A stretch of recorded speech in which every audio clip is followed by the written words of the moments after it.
നോമ്പുതുറ പലഹാരമായിട്ട് ആവിയിൽ വേവിച്ച് വളരെ ഹെൽത്തി ആയിട്ട് തയ്യാറാക്കിയെടുക്കാൻ വേണ്ടി പറ്റുന്ന നല്ലൊരു പലഹാരമായാലോ.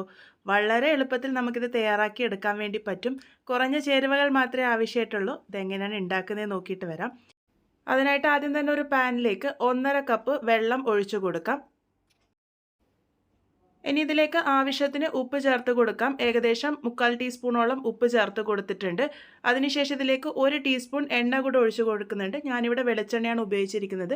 നിങ്ങൾക്ക് റിഫൈൻഡ് ഓയിലോ അല്ലാന്നുണ്ടെങ്കിൽ നെയ്യോ ചേർത്ത് കൊടുക്കാവുന്നതാണ്. വെള്ളം ഒന്ന് തിളച്ച് തുടങ്ങുമ്പോൾ അതിലേക്ക് 1/2 ടീസ്പൂൺ ചില്ലി ഫ്ലേക്സും കൂടെ ചേർത്തിട്ടുണ്ട്. ഓപ്ഷനിലാണ്, ഇഷ്ടമുണ്ടെങ്കിൽ മാത്രം ചേർത്താൽ മതി. ഇനി ഇതിലേക്ക് 1 കപ്പ് വറുത്ത നല്ല ഫൈൻ ആയിട്ടുള്ള അരിപ്പൊടിയാണ് ചേർത്ത് കൊടുക്കുന്നത്. നമ്മൾ സാധാരണ പത്തിരിപ്പൊടിക്കൊക്കെ ഉപയോഗിക്കുന്ന ആ ഒരു പൊടിയാണ് ഉപയോഗിക്കേണ്ടത്. മുഴുവനായിട്ടും തന്നെ ഇട്ട് കൊടുത്തിട്ടുണ്ട്. അതിനുശേഷം ലോ ഫ്ലെയിമിലാക്കിയിട്ട് നമുക്കിത് തുടരെ ഇളക്കി കൊടുത്തുകൊണ്ട് മിക്സ് ചെയ്തെടുക്കാം. 1.5 കപ്പ് വെള്ളത്തിലേക്ക് 1 കപ്പ് അരിപ്പൊടി എന്ന് പറയുന്നത് പാകത്തിനായിരിക്കും. നിങ്ങൾക്കിത് റവ ഉപയോഗിച്ചും തയ്യാറാക്കി എടുക്കാവുന്നതാണ്. റവയാണ് ഉപയോഗിക്കുന്നതെങ്കിൽ 1 കപ്പ് വെള്ളം ഒഴിച്ചാൽ മതിയാകും 1 കപ്പ് റവയ്ക്ക്.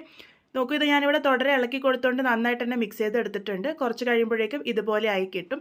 പാനിൽ നിന്നൊക്കെ നന്നായിട്ട് റിലീസായിട്ട് വരുന്ന ആ ഒരു പാകത്തിനാകുമ്പോൾ നമുക്ക് ഫ്ലെയിം ഓഫ് ചെയ്യാം. നല്ല സോഫ്റ്റ് ആയിട്ടാണ് നമ്മളുടെ ഈ ഒരു കൂട്ടുണ്ടാകുക. അപ്പോൾ ഇതുപോലെ മിക്സ് ചെയ്തെടുത്തതിന് ശേഷം ഫ്ലെയിം ഒന്ന് ഓഫ് ചെയ്ത് 5 മിനിറ്റ് നേരത്തേക്ക് ഒന്ന് അടച്ച് വെച്ച് കൊടുക്കാം. ആ ഒരു സമയമാകുമ്പോഴേക്കും ഇത് പാകത്തിന് സെറ്റായിട്ട് വന്നിട്ടുണ്ടാകും. അതുപോലെ ചൂടും ഒരല്പം മാറി വന്നിട്ടുണ്ടാകും. ഇത് കൈകൊണ്ട് തൊടാൻ പാകത്തിനായി വരുമ്പോൾ നമുക്കിത് കൈ ഉപയോഗിച്ച് നല്ല പോലെ തന്നെ കുഴച്ചെടുക്കാം. ഒരല്പം ചൂടിൽ തന്നെയാണ് ഞാനിപ്പോൾ ഇത് കുഴച്ചെടുക്കുന്നത്.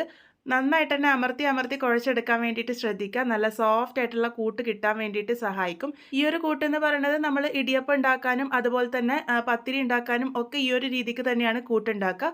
അതിൽ അന്നേരം ഈ ഒരു ചില്ലി ഫ്ലേക്സ് ഇടില്ല എന്ന് മാത്രമേ ഉള്ളൂ. അപ്പോൾ നമ്മളുടെ നല്ല സോഫ്റ്റ് ആയിട്ടുള്ള കൂട്ട് ഞാനിവിടെ നീഡ് ചെയ്തെടുത്തിട്ടുണ്ട്. ഈ ഒരു പാകത്തിനാണ് നമ്മളുടെ കൂട്ടുണ്ടാവേണ്ടത്. കയ്യിലൊന്നും ഒട്ടും തന്നെ പറ്റിപ്പിടിക്കൊന്നുമില്ല. ഇനി ഇത് ഷേപ്പ് ചെയ്തെടുക്കാം. ചെറിയ ചെറിയ ഉരുളകളാക്കിയിട്ടാണ് ഞാനിവിടെ ഷേപ്പ് ചെയ്തെടുക്കുന്നത്. ഇതുപോലെ എടുത്തതിന് ശേഷം കയ്യിൽ വെച്ച് ഒന്ന് അമർത്തി നന്നായിട്ടൊന്ന് ഉരുട്ടിയെടുത്താൽ മതി. നല്ല സോഫ്റ്റ് ആയിട്ടുള്ള കൂട്ടായതുകൊണ്ട് തന്നെ ഒട്ടും ക്രാക്കില്ലാതെ നമുക്കിത് ഉരുട്ടിയെടുക്കാൻ വേണ്ടി പറ്റും. ഇതേപോലെ തന്നെ ബാക്കിയുള്ള കൂട്ട് മുഴുവൻ ഉരുട്ടിയെടുത്തിട്ടുണ്ട്. ഇനി ഇത് ഏത് പാത്രത്തിലാണോ ആവി കയറ്റി എടുക്കാൻ വേണ്ടി പോകുന്നത് ആ ഒരു പാത്രം നന്നായിട്ട് എണ്ണയോ അല്ലെങ്കിൽ നെയ്യോ തടവിയെടുക്കുക. അതിനുശേഷം നമ്മൾ തയ്യാറാക്കി വെച്ചിരിക്കുന്ന ഉരുളകൾ ഇതിൻ്റെ മുകളിലേക്ക് ഇതുപോലെ വെച്ച് കൊടുക്കാം.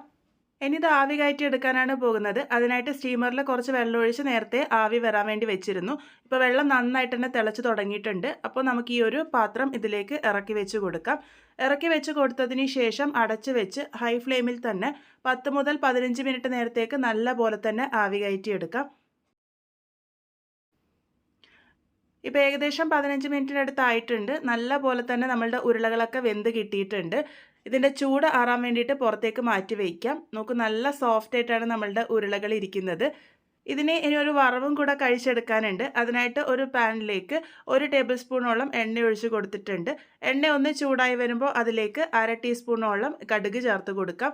കടുക് ഒന്ന് പൊട്ടി വരുമ്പോൾ ഇതിലേക്ക് 1/2 ടേബിൾ സ്പൂൺ ഉഴുന്ന് പരിപ്പാണ് ചേർത്ത് കൊടുത്തിരിക്കുന്നത്. ഉഴുന്ന് പരിപ്പും കൂടെ തന്നെ 1/2 ടേബിൾ സ്പൂൺ കടലപ്പരിപ്പും കൂടെ ചേർത്തിട്ടുണ്ട്. ഈ ഒരു ഉഴുന്ന് പരിപ്പും കടലപ്പരിപ്പൊക്കെ ഇങ്ങനെ കടിക്കാൻ കിട്ടുമ്പോൾ നല്ല ടേസ്റ്റാണ്. കയ്യിലുണ്ടെങ്കിൽ എന്തായാലും ചേർത്ത് കൊടുത്തോളൂ. ഒന്ന് ചെറുതായിട്ട് മൂപ്പിച്ചെടുത്തതിന് ശേഷം ഇതിലേക്ക് ഒരു പച്ചമുളക് ചെറുതായിട്ട് അരിഞ്ഞതും കൂടെ തന്നെ കുറച്ച് കറിവേപ്പിലയും കൂടെ ചേർത്ത് കൊടുത്തിട്ടുണ്ട്. ഒന്ന് നന്നായിട്ട് മിക്സ് ചെയ്തെടുക്കാം. അതിനുശേഷം ഇതിലേക്ക് ഞാനിവിടെ മസാലയായിട്ട് ചേർക്കാൻ വേണ്ടി പോകുന്നത് മാഗി മസാലയാണ്. ഏകദേശം 1/4 ടേബിൾ സ്പൂണോളം മാഗി മസാല ഞാനിവിടെ ചേർത്ത് കൊടുത്തിട്ടുണ്ട്. മാഗി മസാല നമുക്ക് സൂപ്പർ മാർക്കറ്റിൽ വാങ്ങാൻ കിട്ടുന്നതാണ്. ഇനി ഇത് കയ്യിലില്ല എന്നുണ്ടെങ്കിൽ ഒരു കുഴപ്പമില്ല, നമ്മൾക്ക് സാമ്പാർ പൊടി വേണമെങ്കിലും ചേർത്തിട്ട് തയ്യാറാക്കി എടുക്കാവുന്നതാണ്. ഇനി ഒരു മസാല ഇട്ടില്ലെങ്കിലും കുഴപ്പമൊന്നുമില്ല, ആ ഒരു വറവ് കഴിച്ചെടുത്താൽ തന്നെ ഇതിൻ്റെ രുചി നല്ല പോലെ തന്നെ കൂടും. ഇതിലേക്ക് നമ്മൾ തയ്യാറാക്കി വെച്ചിരിക്കുന്ന ഉരുളകളും കൂടെ ചേർത്ത് കൊടുത്ത് നല്ല പോലെ തന്നെ ഒന്ന് മിക്സ് ചെയ്തെടുക്കാം. ആ ഒരു മസാലയൊക്കെ ഇതിന് നന്നായിട്ട് കോട്ടായിട്ട് വരണം. ഒരുപാട് നേരമൊന്നും ഇത് ഇനി കുക്ക് ചെയ്യേണ്ട ആവശ്യമില്ല. ജസ്റ്റ് ഒന്ന് നന്നായിട്ട് മിക്സ് ചെയ്തെടുത്താൽ മാത്രം മതി.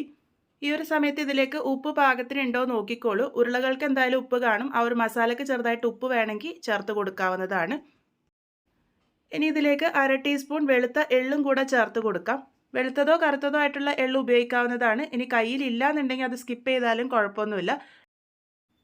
എല്ലാം കൂടെ നന്നായിട്ട് ഒന്ന് മിക്സ് ചെയ്തെടുത്തിട്ടുണ്ട്. ഇതിലേക്ക് ഏറ്റവും അവസാനമായിട്ട് കുറച്ച് ചെറുനാരങ്ങ നീരും കൂടെ ചേർക്കുന്നുണ്ട്. ഒരുപാടൊന്നുമില്ല, ഏകദേശം 1/2 ടീസ്പൂണോളൊക്കെ ചേർത്തിട്ടുണ്ട്. ആ ഒരു ചെറിയ പുളിപ്പും കൂടെ വരുമ്പോൾ ഈ ഒരു പലഹാരത്തിൻ്റെ രുചി നല്ല പോലെ തന്നെ കൂടും. ഇത് കഴിക്കാൻ വേണ്ടിയിട്ട് പ്രത്യേകിച്ച് ഒരു കറിയുടെ ആവശ്യമില്ല. ഇതിങ്ങനെ തന്നെ കഴിക്കാൻ വേണ്ടിയിട്ട് നല്ല രുചിയാണ്. വളരെ സിമ്പിളായിട്ട് നമുക്കിത് തയ്യാറാക്കി എടുക്കാനും പറ്റും. നല്ല സോഫ്റ്റ് ആയിട്ടാണ് നമ്മളുടെ ഉരുളകൾ ഉണ്ടാകുക. അതിപ്പോൾ നിങ്ങൾക്ക് കാണുമ്പോൾ തന്നെ മനസ്സിലാകുന്നുണ്ടാകും. ഹെൽത്തിയാണ്, അതുപോലെ തന്നെ ടേസ്റ്റിയാണ്. എന്തായാലും ട്രൈ ചെയ്ത് നോക്കൂ. ട്രൈ ചെയ്ത് ഫീഡ്ബാക്ക്സ് പറയാൻ മറക്കരുത്. വീണ്ടും ഒരു നല്ല റെസിപ്പിയുമായി കാണാം.